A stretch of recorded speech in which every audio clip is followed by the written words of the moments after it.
So I got a 2000 Chevy 1500 with the old hood release mechanism here, which always seems to break. I guess cheaply made.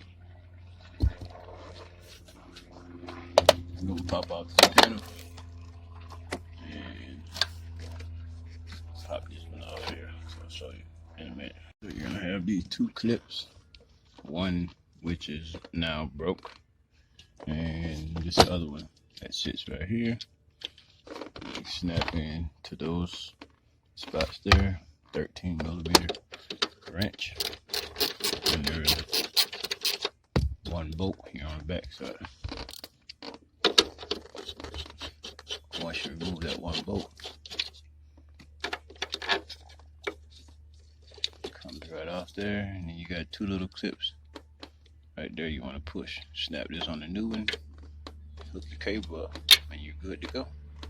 Thank you for watching. 2000 Chevy 1500 Sierra. I think Tahoe Suburbans. I think anywhere from